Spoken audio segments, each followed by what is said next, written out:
MiG 21 ഔദ്യോഗികമായി വിട നൽകുകയാണ്. ഡിഫൻസ് മിനിസ്റ്റർ പ്രതിരോധ മന്ത്രി രാജ്നാഥ് സിംഗ് മിഗ് 21 ചരിത്രത്തിൽ അടയാളപ്പെടുത്തപ്പെടുന്ന ഒന്നാക്കി മാറ്റുന്നതിന് നേതൃത്വം നൽകുന്നു. ബാലഗോപാൽ തുടരുന്നുണ്ട്. ബാലു പറഞ്ഞോളൂ.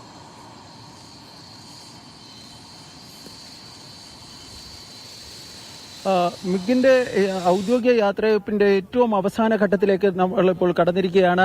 ഈ കേന്ദ്ര പ്രതിരോധ മന്ത്രി രാജ്നാഥ് സിംഗ്, വ്യോമസേനാ മേധാവി air chief marshal AP Singh, നാവികസേനാ മേധാവി അഡ്മിറൽ DK ത്രിപാഠി, കരസേനാ മേധാവി ജനറൽ ഉപേന്ദ്ര ദ്വിവേദി തുടങ്ങിയവർ ഈ വേദിയിൽ എത്തിച്ചേർന്നിട്ടുണ്ട്. വ്യോമസേനയുടെ 6 മുൻ മേധാവിമാരും ഇവിടെ എത്തിയിട്ടുണ്ട്. അതുപോലെ തന്നെ ഈ മിഗിന്റെ ചരിത്രത്തിൽ രേഖപ്പെടുത്തിയ മിഗിന്റെ ഫൈറ്റ് ഈ പോർമുഖങ്ങളിൽ ഇന്ത്യയുടെ അഭിമാനം കാത്തിരുന്ന പല വൈമാനികരും ഇവിടെ എത്തിച്ചേർന്നിട്ടുണ്ട്. മിഗിന്റെ ഈ ചരിത്രം അടയാളപ്പെടുത്തുന്നതിന്റെ ചടങ്ങുകളാണ് ഇപ്പോൾ നടക്കുന്നത്. ഇപ്പോൾ നമുക്ക് കാണാം, ദൃശ്യങ്ങളിൽ കാണാം, കേന്ദ്ര പ്രതിരോധ മന്ത്രി ഏറ്റവും അവസാനമായി മിഗ് പറത്തിയ, അതായത് ചരിത്രത്തിന്റെ ഭാഗമായി മിഗ് പറത്തിയ വൈമാനികർക്കൊപ്പം ഫോട്ടോ സെഷനായി മിഗിന്റെ അടുത്തേക്ക് എത്തുകയാണ്. കേന്ദ്ര പ്രതിരോധ മന്ത്രി രാജ്നാഥ് സിംഗ്, വ്യോമസേനാ മേധാവി air chief marshal AP Singh, നാവികസേനാ മേധാവി അഡ്മിറൽ DK ത്രിപാഠി, സംയുക്ത സേനാ മേധാവി ജനറൽ അനിൽ ചൗഹാൻ, അതുപോലെ തന്നെ കരസേനാ മേധാവി എന്നിവർ ഈ ഫോട്ടോ സെഷനിൽ പങ്കെടുക്കുന്നുണ്ട്.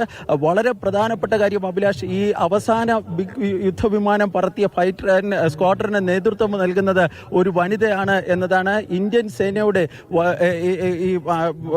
സേനയിലെ സ്ത്രീ ശാക്തീകരണത്തിന്റെ ഏറ്റവും വലിയൊരു ഉദാഹരണമായി തന്നെ നമുക്കിത് കാണാൻ വേണ്ടി കഴിയും. 2018 ഇന്ത്യൻ വ്യോമസേനയുടെ ഭാഗമായ സ്ക്വാഡ്രൺ ലീഡർ പ്രിയ ശർമ്മയാണ് ഈ അവസാന ഈ സ്ക്വാഡ്രൺ, അതായത് അവസാനമായി ചരിത്രത്തിന്റെ ഭാഗമാകുന്ന ഈ മിഗിന്റെ അവസാന പറത്തലിൽ ഇതിന് നേതൃത്വം നൽകിയിരുന്നത്. ഇന്ന് 2 ഫോർമേഷനുകളായാണ് ഈ മിഗ് യുദ്ധവിമാനങ്ങൾ ചണ്ഡീഗഡിലെ ആകാശത്തിന് മുന്നിൽ, ഈ നീലാകാശത്തിന് മുന്നിൽ പറന്നു ഉയർന്നത്. 2 തവണ ഈ ചണ്ഡീഗഡ് പട്ടണത്തിനെ വലയം വെച്ചതിന് ശേഷമാണ് ഈ മിഗ് അവസാനമായി ഇന്ത്യയുടെ ഒരു വ്യോമസേന ഒരു എയർഫോഴ്സ് സ്റ്റേഷനിൽ ലാൻഡ് ചെയ്യുന്നത്.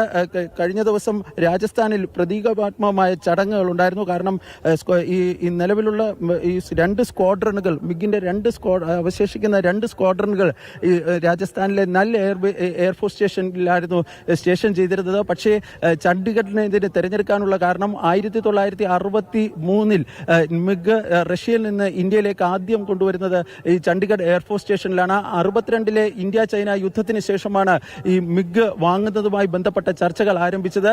ഇപ്പോൾ രാജ്നാഥ് സിംഗ് ഈ ചടങ്ങിനെ അഭിസംബോധന ചെയ്തുകൊണ്ട് സംസാരിക്കുന്ന